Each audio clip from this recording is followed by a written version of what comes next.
Assalamualaikum warahmatullahi wabarakatuh. Halo semuanya, perkenalkan nama saya Irma Siva Fauzia. Saya mahasiswa aktif dari Universitas Nasional. Pada kesempatan kali ini saya ingin melengkapi tugas ekonomi mikro tentang circular flow, pasar input maupun pasar output. Namun untuk lebih jelasnya saya ingin menjelaskan tentang pasar input dan pasar outputnya terlebih dahulu.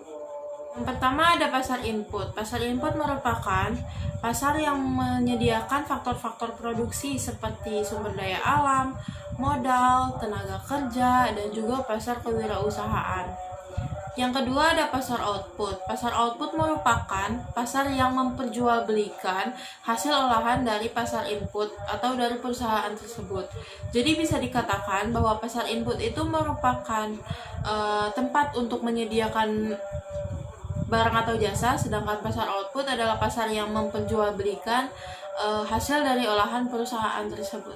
Setelah saya menjelaskan apa itu pasar input dan juga pasar output, saya akan masuk ke dalam inti materinya, yaitu circular flow diagram dari pasar input maupun pasar output. Jadi saya mudah memiliki bagan sebagai berikut. Nah, dari diagram tersebut atau dari bagan tersebut, saya bisa menjelaskan bahwa ada 4 pelaku ekonomi. Yang pertama ada rumah tangga konsumen. Rumah tangga konsumen itu berperan sebagai penyedia layanan dari faktor produksi itu sendiri, seperti tanah, modal, tenaga kerja, dan juga skill. Lalu setelah itu, nanti si pemilik ini akan menjual kepada pasar faktor produksi itu sendiri. Nah, nanti jika sudah selesai akan didapatkan atau akan dibalas jasanya dengan sewa, upah, bunga, dan laba, serta lain sebagainya. Lalu yang kedua ada RTP atau rumah tangga produsen. Berperan sebagai pembeli faktor-faktor produksi dari RTK atau rumah tangga konsumen yang saya sudah jelaskan sebelumnya.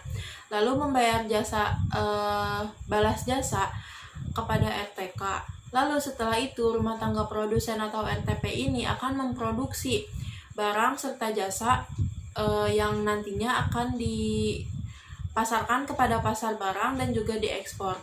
Hasil dari penjualannya ini selain untuk membayarkan balas jasa kepada RTK, akan dibayarkan pula kepada pajak pemerintah dan juga akan diinvestasikan. Yang ketiga ada rumah tangga pemerintah atau negara. RTN ini biasanya berperan sebagai penerima pendapatan dari pajak pribadi, lalu juga pajak usaha, bea masuk, dan sumber lainnya. Pendapatan ini biasanya digunakan untuk membangun negara dengan cara berbelanja kebutuhan negara, lalu habis itu membayar pegawai negeri, membayar subsidi negara, dan lain sebagainya. Nah, ini ada pelaku ekonomi yang keempat atau yang terakhir, yaitu rumah tangga luar negeri. Rumah tangga luar negeri ini berperan dalam bidang ekonomi untuk melakukan kegiatan ekspor maupun impor, serta melakukan kegiatan-kegiatan yang menguntungkan di tiap-tiap negara. Setelah tadi yang pertama saya menampilkan bagan-bagan dari circular flow, lalu setelah itu saya menjelaskan peran-perannya. Saat ini saya akan menjelaskan tentang apa hubungan-hubungannya dari perilaku konsumen atau circular flow tersebut. Yang pertama ada pasar barang jasa. Itu mengalirkan aliran arus uang kepada rumah tangga konsumsi atau konsumen. Lalu dari RTK itu akan mengalirkan aliran arus barang kepada faktor produksi.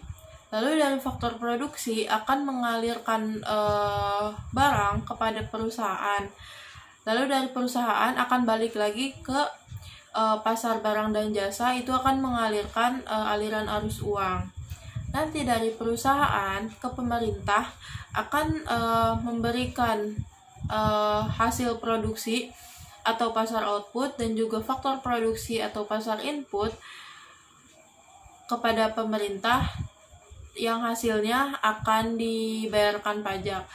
Begitu pula dengan RTK atau rumah tangga konsumsi atau konsumen akan memberikan pasar output dan juga pasar input yang hasilnya nanti akan dibayarkan pajak kepada pemerintah.